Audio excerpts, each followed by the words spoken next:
عبادت اور ریاضت میں اپنے زمانے کے لوگوں میں سب سے الگ تھی۔ تمام اللہ والوں کی نظر میں آپ بہت عزت دار تھی۔ آپ رحمت اللہ تعالی علیہ کی زندگی کا حال دل سے جڑنے والے لوگوں کے لیے ایک مثال ہے۔ جب آپ کی پیدائش کی رات تھی تو حضور پاک صلی اللہ تعالی علیہ وسلم آپ کے والد کے خواب میں آئے اور انہیں خوشخبری دی، تمہاری یہ بیٹی ایک سردار ہوگی اور اس کی سفارش سے میری امت کے 1000 لوگ بخش دیے جائیں گے۔ جب آپ رحمت اللہ تعالی علیہ تھوڑی بڑی ہوئی تو آپ کے ماں باپ کا انتقال ہو گیا۔ اسی وقت بصرہ میں بھینکر اکال سوکھا پڑا جس سے لوگ بھوک سے مرنے لگے۔ اس دوران آپ کی تینوں بہنیں بھی آپ سے بچھڑ گئی اور اس طرح کم عمر میں ہی آپ رحمت اللہ علیہ اکیلی رہ گئی۔ اس بے بسی کی حالت میں ایک دن ایک ظالم نے آپ کو اغوا کر لیا اور صرف کچھ پیسوں کے بدلے بیچ دیا۔ اب آپ رحمت اللہ علیہ غلامی کی زندگی گزارنے لگی۔ ایک دن آپ رحمت اللہ علیہ کسی ضروری کام سے گلی سے گزر رہی تھی، تبھی اچانک ایک اجنبی آدمی آپ کے سامنے آ گیا۔ آپ چاہتی تھی کہ کوئی غیر آدمی آپ کو نہ دیکھے، اس وجہ سے آپ شرم و حیا کے ساتھ تیزی سے اپنے گھر کی اور دوڑی۔ دوڑتے وقت اچانک آپ کا پیر کسی چیز میں پھنس گیا اور آپ گر پڑی جس سے آپ کا ہاتھ ٹوٹ گیا۔ تب آپ اللہ کی بارگاہ میں دعا کرنے لگی، یا اللہ، میں غریب، یتیم اور بے سہارا ہوں، پہلے ہی غلامی کی زندگی گزار رہی ہوں، اب میرا ہاتھ بھی ٹوٹ گیا، اس کے باوجود میں صرف تیری رضا چاہتی ہوں، کاش مجھے پتا چل جاتا کہ تو مجھ سے راضی ہے یا نہیں۔ تبھی غیب سے آواز آئی، رابعہ غم مت کر، قیامت کے دن تجھے اونچا مقام ملے گا اور مقرب فرشتے بھی تجھ پر رشک کریں گے۔ یہ سن کر آپ رحمت اللہ علیہ بہت خوش ہو کر گھر لوٹ آئی۔ حضرت رابعہ رحمت اللہ علیہ شروع سے ہی عبادت کرنے والی تھی۔ وہ دن رات عبادت میں لگی رہتی، دن میں روزہ رکھتی اور رات میں نوافل پڑھتی۔ ایک رات آپ رحمت اللہ علیہ اللہ تعالیٰ کی بارگاہ میں رو رو کر دعا کر رہی تھی۔ اسی وقت ان کے مالک یعنی جن کی غلامی میں آپ تھی، ان کی نیند کھل گئی۔ انہوں نے دیکھا کہ حضرت رابعہ ان کا سر سجدے میں رکھے ہوئے تھی اور ان کے سر مبارک سے ایک نور یعنی روشنی آسمان تک پھیلی ہوئی تھی۔ آپ رحمت اللہ علیہ اللہ سے دعا کر رہی تھی، مولا تو جانتا ہے کہ میں ہر وقت تیری عبادت کرنا چاہتی ہوں، لیکن تو نے مجھے کسی اور کا غلام بنا دیا ہے، اس لیے مجھے اس کے حق بھی ادا کرنے پڑتے ہیں۔ یہ منظر دیکھ کر مالک پریشان ہوا کہ میں ایک ایسی پاک ہستی سے کام لے رہا ہوں، حالانکہ مجھے ان کی خدمت کرنی چاہیے۔ اگلی صبح مالک نے کہا، آج سے آپ آزاد ہیں، اگر آپ یہی رہے تو یہ میرے لیے خوشی کی بات ہوگی، اور اگر آپ کہیں اور جانا چاہے تو جا سکتی ہے۔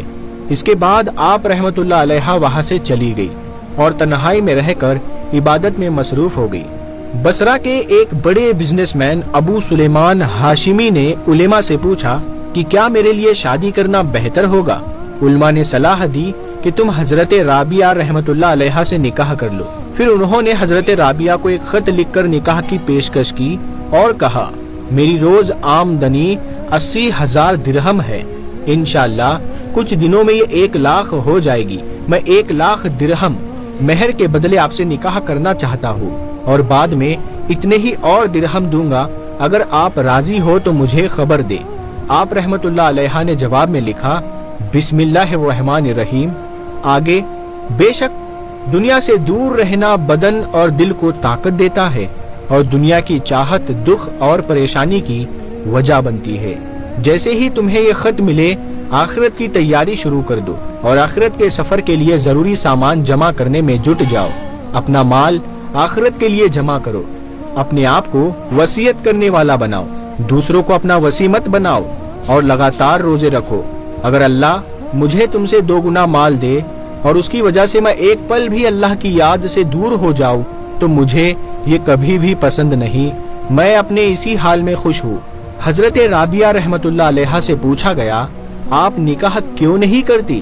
انہوں نے فرمایا، 3 چیزیں میرے غم کی وجہ بنی ہوئی ہے۔ پہلی، میرا خاتمہ ایمان پر ہوگا یا نہیں۔ دوسری، قیامت کے دن میرا نام اعمال سیدھے ہاتھ میں دیا جائے گا یا الٹے ہاتھ میں، کیونکہ جن کا نام اعمال سیدھے ہاتھ میں دیا جائے گا وہ جنت میں جائیں گے اور جن کا الٹے ہاتھ میں دیا جائے گا وہ جہنم میں جائیں گے۔ میرا شمار کس میں ہوگا؟ اگر کوئی میرے یہ 3 غم دور کر دے تو میں نکاح کر لوں گی۔ حضرت رابعہ رحمت اللہ علیہ دن رات عبادت کرتی تھی، دن میں روزہ رکھتی اور رات میں نفل نمازیں پڑھتی۔ آپ کی خادمہ حضرت عبدہ بنت ابی شوال رحمت اللہ علیہ بتاتی ہے کہ آپ ساری رات نماز میں لگی رہتی تھی۔ صبح صادق کے وقت تھوڑی دیر کے لیے مصلی پر ہی لیٹ جاتی تھی۔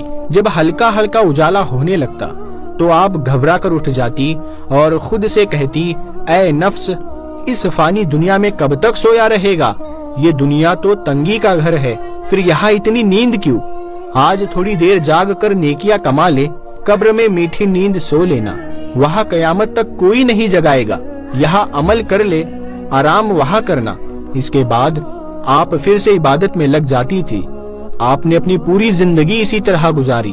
جب رات ہوتی اور لوگ سو جاتے تو آپ رحمت اللہ علیہ خود سے کہتی، رابعہ، ہو سکتا ہے کہ یہ زندگی کی آخری رات ہو اور کل کا سورج دیکھنا نصیب نہ ہو۔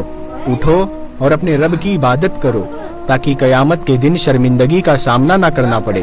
ہمت کرو، سونا نہیں ہے، جاگ کر اپنے رب کی عبادت کرو۔ پھر آپ صبح تک نفل نمازیں ادا کرتی۔ فجر کی نماز کے بعد آپ خود سے دوبارہ کہتی، اے نفس، مبارک ہو، تم نے پچھلی رات خوب محنت کی، لیکن یاد رکھو کہ آج کا دن بھی زندگی کا آخری دن ہو سکتا ہے۔ پھر آپ عبادت میں لگ جاتی۔ جب نیند کا اثر زیادہ ہوتا تو گھر میں چلنے لگتی اور خود سے کہتی، رابعہ، یہ تھوڑی سی نیند کا کیا مزہ، اسے چھوڑ دو، قبر میں آرام سے لمبے وقت تک سونا۔ آج تو تجھے نیند تھوڑی کم آئی ہے، لیکن آنے والی رات خوب نیند آئے گی۔ ہمت کرو اور اپنے رب کو راضی کر لو۔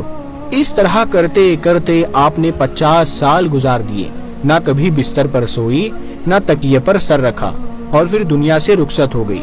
حضرت مسمع بن عاصم رحمت اللہ علیہ سے روایت ہے کہ حضرت رابعہ بصریہ رحمت اللہ علیہ بہت زیادہ عبادت کیا کرتی تھی۔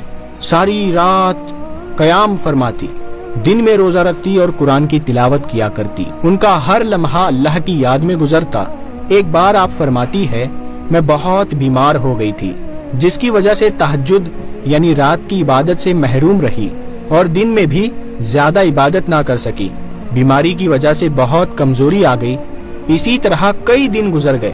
مجھے اپنی عبادت چھوٹ جانے کا بہت افسوس ہوا، لیکن الحمدللہ بیماری کی حالت میں بھی جتنا ہو سکتا عبادت کی کوشش کرتی۔ کبھی میں دن میں بہت ساری نفل نمازیں پڑھتی اور کبھی رات کو۔ پھر اللہ نے مجھ پر کرم کیا اور مجھے صحت بخشی۔ میں نے نئے جوش کے ساتھ عبادت شروع کی اور میرا سارا دن اور رات عبادت میں گزرنے لگے۔ ایک رات مجھے نیند آ گئی اور میں نے خواب میں دیکھا کہ آسمان میں اڑ رہی ہوں، اور پھر ایک ہرے بھرے باغ میں پہنچ گئی۔ میں نے ایسا حسین باغ کبھی نہیں دیکھا تھا۔ اس میں خوبصورت محل، ہرے بھرے درخت اور جگہ جگہ پھولوں کی کیاریاں تھی۔ درخت پھلوں سے لدے ہوئے تھے۔ میں ان سندر نظاروں میں کھوئی ہوئی تھی۔ تبھی میں نے ایک ہرے رنگ کا پرندہ دیکھا۔